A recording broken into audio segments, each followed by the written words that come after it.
ಮನಸ್ಸಿಗೂ ಈ ಬ್ಲ್ಯಾಕ್ ಮ್ಯಾಜಿಕ್ಗೂ ಯಾವ ರೀತಿಯ ಸಂಬಂಧ?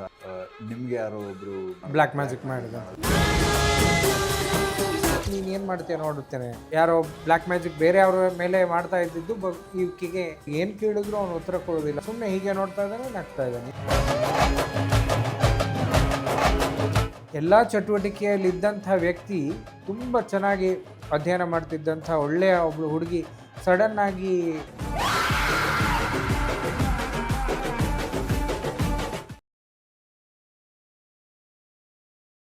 Mind, body, soul.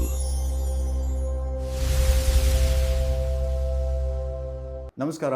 ಮನಸ್ಸೇ ಓ ಮನಸ್ಸೆಗೆ ನಿಮ್ಮೆಲ್ಲರಿಗೂ ಕೂಡ ಸ್ವಾಗತ. ಬಡಕಿಲ ಪ್ರದೀಪ್ ಯೂಟ್ಯೂಬ್ ಚಾನಲ್ನ ನಿಮ್ಮೆಲ್ಲರ ಈ ಸಪೋರ್ಟ್ಗೆ ಥ್ಯಾಂಕ್ ಯು ಹೇಳ್ತಾ, ನಮ್ಮ ಸಾಮಾಜಿಕ ಕಳಕಳಿಯ ಈ ಸರಣಿಯನ್ನು ಮುಂದುವರಿಸುವಂಥ ಸಮಯ. ನಮ್ಮ ಜೊತೆ ಅಕ್ಷರಾ ದಾಮ್ಲೆ ಅವರಿದ್ದಾರೆ, ಅವ್ರನ್ನ ಕರೆಕ್ಟ್ ಮಾಡೋಣ. ನಮಸ್ಕಾರ. ನಾವು ಆಲ್ಮೋಸ್ಟ್ ಬ್ಲ್ಯಾಕ್ ಬಟ್ಟೆಗಳನ್ನು ಹಾಕಿದ್ದೀವಿ. ಒಂಥರ ಅದಕ್ಕೂ ಮ್ಯಾಚ್ ಆಗುವಂಥ ಕಾನ್ಸೆಪ್ಟು ಏನು ಅಂತಂದರೆ ಬ್ಲ್ಯಾಕ್ ಮ್ಯಾಜಿಕ್.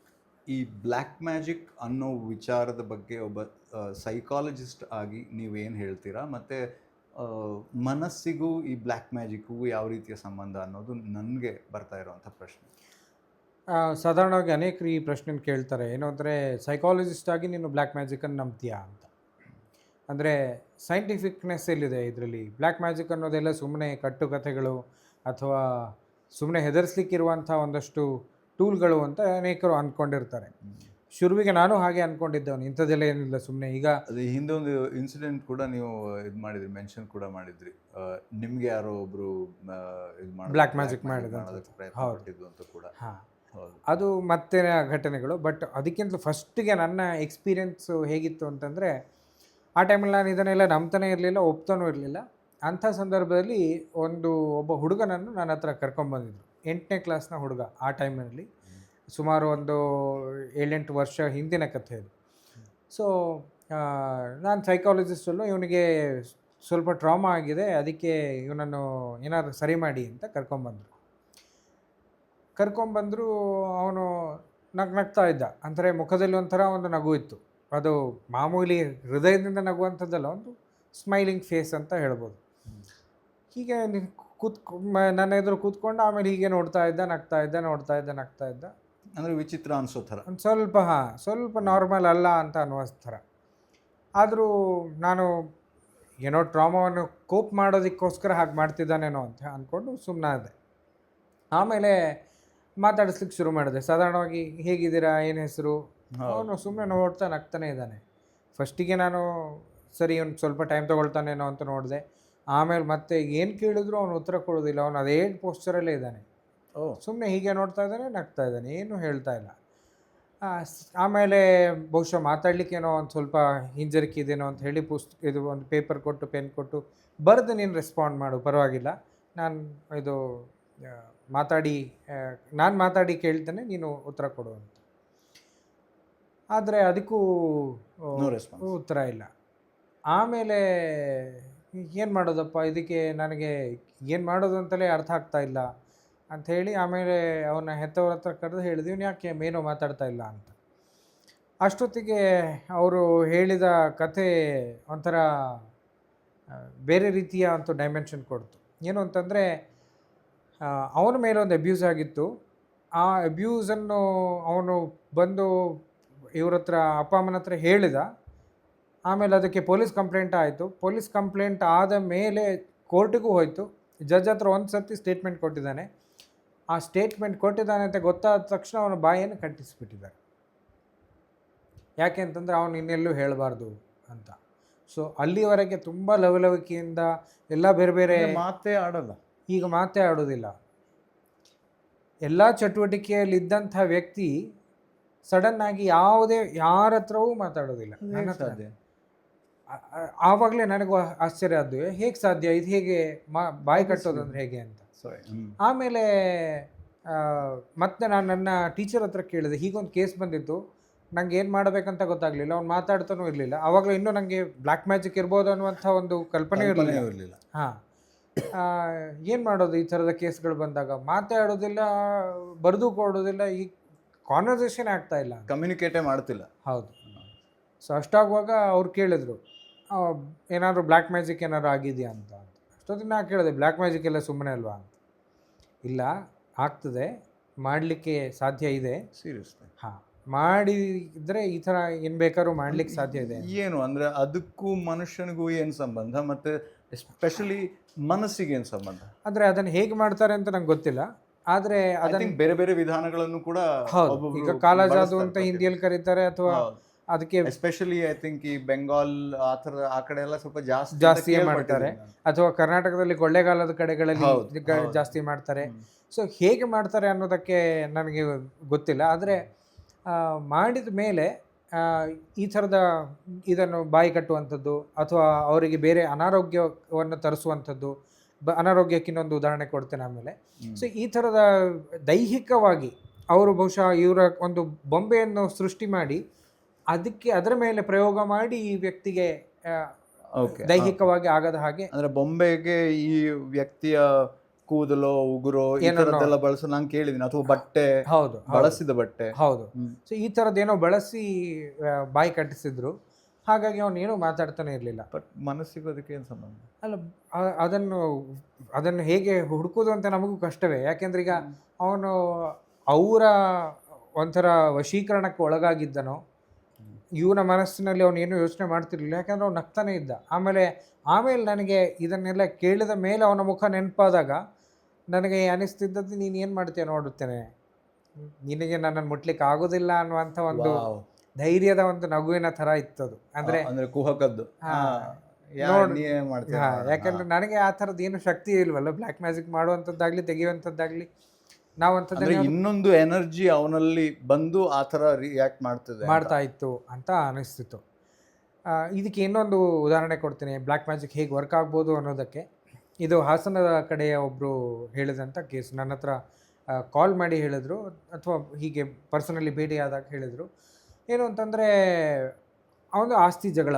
ಅಂದರೆ ಇಡೀ ಕುಟುಂಬದಲ್ಲಿ ಇವರು ಒಬ್ಬರು ನೆಕ್ಸ್ಟ್ ವಾರಸುದಾರರು ಅಂತ ಅನ್ನುವಂಥ ಒಂದು ಸ್ಥಿತಿ ಇದೆ. ಆದರೆ ಇವರ ಚಿಕ್ಕಪ್ಪ ಒಬ್ಬರಿಗೆ ಒಬ್ಬ ಮಗ ಇದ್ದಾನೆ, ಆದರೆ ಅವನು ಅಷ್ಟೊಂದು ಬುದ್ಧಿವಂತ ಅಲ್ಲ. ಇವಾಗ ಇವನು ಬುದ್ಧಿವಂತ, ಇವನು ಬೆಂಗಳೂರಿನಲ್ಲಿ ಕೆಲಸದಲ್ಲಿದ್ದ, ಇವನಿಗೆ ಒಳ್ಳೆಯ ಸಂಪಾದನೆ ಇತ್ತು. ಹಾಗಂತ ಮನೆಯಲ್ಲೂ ಬೇಕಾದಷ್ಟು ಆಸ್ತಿ ಬದುಕು ಇತ್ತು. ಹಾಗಾಗಿ ವಾಪಸ್ ಮನೆಗೆ ಹೋದರೆ ಎಸ್ಟೇಟ್ಗಳನ್ನು ಮಾಡಿ ಬೇಕಾದಷ್ಟು ಒಳ್ಳೆಯ ರೀತಿಯಲ್ಲಿ ಜೀವನ ನಡೆಸುವಂಥ ಸಾಧ್ಯತೆಗಳಿತ್ತು. ಆದರೆ ಚಿಕ್ಕಪ್ಪನ ಮನೆಯವರಿಗೆ ಈ ವ್ಯಕ್ತಿಗೆ ಆಸ್ತಿ ಹೋಗಬಾರ್ದು, ನನ್ನ ಮಗನಿಗೆ ಬರಬೇಕು. ಯಾಕೆಂದರೆ ಅವನು ಹೇಗಾದ್ರು ಬುದ್ಧಿವಂತ ಇದ್ದಾನೆ, ಅವನ ಜೀವನ ಮಾಡ್ಕೊಳ್ತಾನೆ, ನನ್ನ ಮಗನಿಗೆ ಅಷ್ಟೊಂದು ಬುದ್ಧಿವಂತಿಕೆ ಇಲ್ಲ. ಹಾಗಾಗಿ ಇವನ ಜೀವನ ಸೆಕ್ಯೂರ್ ಆಗಲಿ ಅನ್ನೋ ಕಾರಣಕ್ಕೆ ಇವನ ಮೇಲೆ ಪ್ರಯೋಗ ಮಾಡಿಸಿದ್ರು.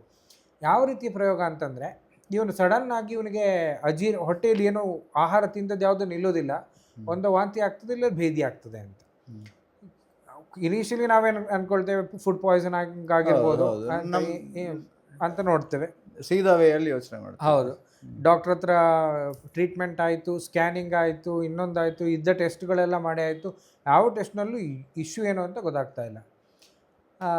ಇವನಿಗೆ ಎಲ್ಲಿವರೆಗೆ ಅಂತಂದರೆ, ಇವನದೊಂದು 15-20 kg ಇಳಿದು ಅವನ ನಿತ್ರಾಣದಲ್ಲಿ ಮನೆಯಲ್ಲಿ ಮಲ್ಕೊಳ್ಳುವ ಸ್ಥಿತಿಗೆ ಬಂದಿದ್ದ. ಸೊ ಹೇಗೆ ಇದನ್ನು ಹ್ಯಾಂಡಲ್ ಮಾಡೋದು ಅಂತ ಗೊತ್ತಾಗಲ್ಲ. ಹೊಟ್ಟೆಗೆ ಕೈ ವಿಷ ಹಾಕೋದು ಅಂತ ಹೇಳ್ತಾರೆ. ಸೊ ಈ ಥರದ ಒಂದು ಪರಿಸ್ಥಿತಿ. ಆಮೇಲೆ ಯಾರೋ ಒಬ್ಬರು ಹೇಳಿದರು, ಬಹುಶಃ ಇದು ಯಾವ ಟ್ರೀಟ್ಮೆಂಟು ನಡೀತಿಲ್ಲ ಅಂತಂದರೆ ಬಹುಶಃ ಬ್ಲ್ಯಾಕ್ ಮ್ಯಾಜಿಕ್ ಏನಾದ್ರು ಆಗಿರ್ಬೋದಾ ಅಂತ. ಮತ್ತೆ ಯಾವುದೋ ಒಬ್ಬರು ತಾಂತ್ರಿಕರ ಹತ್ರ ಹೋಗಿ ಚೆಕ್ ಮಾಡಿಸಿದಾಗ ಅವರಿಗೆ ಈ ತಂತ್ರದಿಂದಲೇ ನಾವು ಹೊಡಿಬೇಕಷ್ಟೆ. ಸೊ ಇನ್ನೊಬ್ಬರು ತಂತ್ರದವ್ರ ಹತ್ರ ಹೋಗಿ ಅವರು ಅವ್ರಿಗೆ ಯಾರು ಮಾಡಿದ್ದು ಅನ್ನೋದನ್ನು ಗುರುತಿಸ್ಲಿಕ್ಕಾಗ್ತದೆ. ಸೊ ಗುರುತಿಸಿದಾಗ ಅದು ಅವರ ಚಿಕ್ಕಪ್ಪನೇ ಮಾಡಿಸಿರೋದು ಅಂತಲೂ ಗೊತ್ತಾಯಿತು. ಆಮೇಲೆ ಈ ಬ್ಲ್ಯಾಕ್ ಮ್ಯಾಜಿಕ್ ಅಂತ ಅದರ ಶಕ್ತಿಯನ್ನು ತೆಗೆದಾದ ಮೇಲೆ 2 ದಿನದಲ್ಲಿ ಅವರು ಹುಷಾರಾಗಿದ್ರು.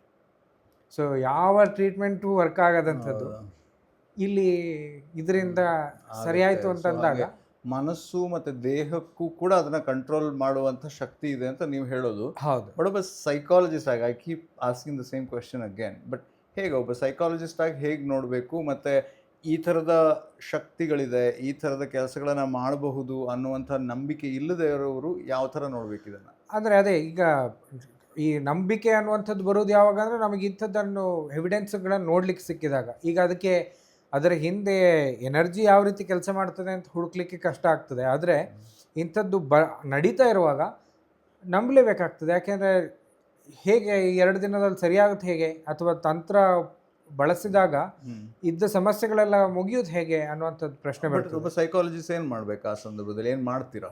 ನಮಗೆ ಇಂಥ ಚಾಲೆಂಜಸ್ಸನ್ನು ಹ್ಯಾಂಡಲ್ ಮಾಡ್ಲಿಕ್ಕೆ ಆಗೋದಿಲ್ಲ. ಅಂದರೆ ನಮ್ಮ ಪ್ಯೂರ್ ಸೈಕಾಲಜಿಕಲ್ ಮೆಥಡ್ಸಲ್ಲಿ ನಾವು ಇದನ್ನು ಟ್ರೀಟ್ ಮಾಡ್ಲಿಕ್ಕೆ ಆಗೋದೇ ಇಲ್ಲ. ಆಮೇಲೆ ಅದರಲ್ಲಿ ಇನ್ನೊಂದು ಸಮಸ್ಯೆ ಏನು ಅಂತಂದರೆ, ಎಲ್ಲರೂ ನಾವು ಎಲ್ಲ ಸೈಕಾಲಜಿಸ್ಟ್ ಒಪ್ತಾರೆ ಅದನ್ನು? ಎಲ್ಲ ಸೈಕಾಲಜಿಸ್ಟ್ಗಳು ಒಪ್ತಾರೆ ಅಂತಿಲ್ಲ. ಯಾಕೆಂದರೆ ಪ್ರತಿಯೊಬ್ಬರಿಗೂ ನೀವೇ ಒಪ್ತಿರ್ಲಿಲ್ಲ ಶುರುವಿಗೆ ನಾನೇ ಒಪ್ತಿರ್ಲಿಲ್ಲ. ಆದರೆ ಈ ಥರದ ಘಟನೆಗಳು ನಡೆದ ಮೇಲೆ ನಾನೇ ಒಪ್ಲಿಕ್ಕೆ ಶುರು ಮಾಡಿದ್ದೇನೆ. ಮತ್ತು ನಾನು ನೇರವಾಗಿ ಹೇಳ್ತೇನೆ, ಇಂಥದ್ದನ್ನು ನಾನು ಟ್ರೀಟ್ ಮಾಡಲಿಕ್ಕೆ ಸಾಧ್ಯ ಇಲ್ಲ, ಬಹುಶಃ ಇದಕ್ಕೆ ತಾಂತ್ರಿಕರ ಹತ್ರವೇ ಹೋಗಬೇಕಷ್ಟೇ ಅಂತ. ಬಟ್ ಪರಿಹಾರ ಇದೆ ಈ ಥರದ್ದು? ಅದೇ, ತಾಂತ್ರಿಕರ ಹತ್ರ ಹೋದರೆ ಪರಿಹಾರ ಇದೆ. ಯಾಕೆಂದರೆ ತಂತ್ರದ ಮೂಲಕ ಮಾಡಿದ್ದಕ್ಕೆ ತಂತ್ರದ ಮೂಲಕವೇ ಪರಿಹಾರ ಹುಡುಕಬೇಕಷ್ಟೆ. ಹೀಗೆ ಈ ಥರದ್ದು ಇನ್ನೂ 2-3 ಕೇಸ್ಗಳಿದೆ, ಬಟ್ ಸುಮಾರಾಗಿ ಒಂದೇ ರೀತಿಯದ್ದು. ಈಗ ಉದಾಹರಣೆಗೆ ಇನ್ನೊಂದು ಕೇಸ್ನಲ್ಲಿ ಹೇಗಾಯಿತು ಅಂದರೆ, ತುಂಬ ಚೆನ್ನಾಗಿ ಅಧ್ಯಯನ ಮಾಡ್ತಿದ್ದಂಥ ಒಳ್ಳೆಯ ಒಬ್ಬಳು ಹುಡುಗಿ ಸಡನ್ನಾಗಿ ಎಜುಕೇಷನ್ ಎಲ್ಲ ವಿಡ್ರಾ ಮಾಡಿ ಯಾವುದು ಬೇಡ ಅಂತ ಹೇಳಿ, ಆಮೇಲೆ ಆಕೆಗೆ ರಾತ್ರಿಯಲ್ಲೇನೋ ಎಲ್ಲ ಕನಸು ಕಾಣುವ ಹಾಗಾಗಿ, ಆಮೇಲೆ ಮನೆಯವರೆಲ್ಲ ಕೆಟ್ಟವರು, ನಾನು ಬಿಟ್ಟು ಹೋಗ್ತೇನೆ ಹಾಗೆ ಅಂತೆಲ್ಲ ಶುರು ಮಾಡಿ, ಸೊ ಈ ಥರದ ಟೆಂಡೆನ್ಸಿ ಶುರುವಾದಂಥ ಕೇಸ್ ಕೂಡ ಬಂದಿತ್ತು. ಆದರೆ ಅಲ್ಲಿ ಆಕೆ ಚಿಕ್ಕಪ್ಪ ಒಂದು ಅಬ್ಸರ್ವ್ ಮಾಡಿದ್ರು, ಆಕೆ ಎಲ್ಲೋ ಹೊರಗೆ ಹೋಗಿದ್ಲು, ಟೂರಿಗೆಲ್ಲೋ ಕ್ಲಾಸ್ ಟ್ರಿಪ್ಪಿಗೆ ಅಂತೆಲ್ಲೋ ಹೋಗಿದ್ಲು. ಹೋಗಿ ಬಂದ ಮೇಲೆ ಈ ಥರದ್ದು ಆದ್ದು ಅಂತ ಒಂದು ರೂಟ್ ಕಾಸ್ ಸಿಕ್ಕಿತ್ತು. ಅದಾದ ಮೇಲೆ ಅವರು ಆಮೇಲೆ ತಾಂತ್ರಿಕರ ಹತ್ರ ಹೋಗಿ ಆಮೇಲೆ ಅದರ ಮೂಲಕವೇ ಅವರು ಅದನ್ನು ಪರಿಹರಿಸ್ಕೊಂಡ್ರು. ಯಾಕೆಂದರೆ ಅವಳು ಬರುವಾಗ ಆಮೇಲೆ ಗೊತ್ತಾದ್ದೇನು ಅಂದರೆ, ಆಕೆ ಸ್ಮಶಾನದ ಹತ್ರ ಎಲ್ಲೋ ಹೋಗಿದ್ಲಂತೆ.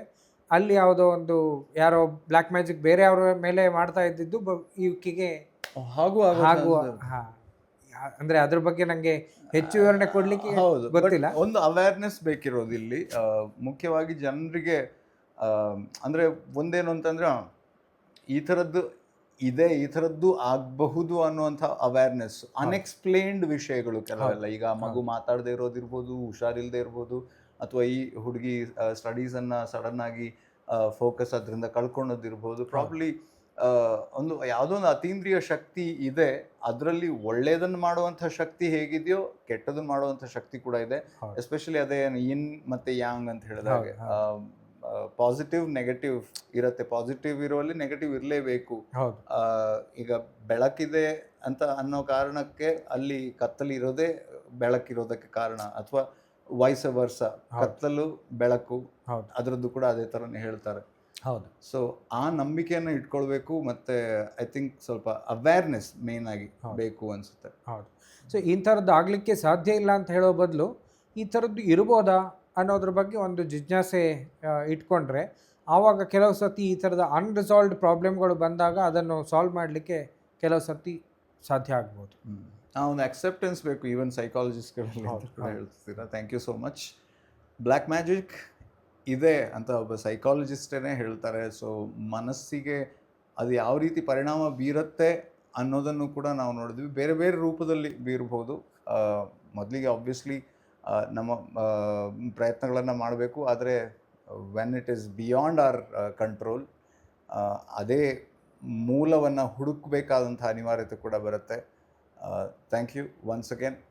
ಮುಂದಿನ ಸಂಚಿಕೆಯಲ್ಲಿ ಇನ್ನೊಂದು ಸೋಷಿಯಲ್ ಅವೇರ್ನೆಸ್ನ ಕೊಡುವಂಥ ಮತ್ತು ಮನಸ್ಸಿನ ಸಂಬಂಧದ ಇನ್ನೊಂದಿಷ್ಟು ವಿಚಾರಗಳನ್ನು ಮಾತಾಡೋದಕ್ಕಿದ್ದೀವಿ.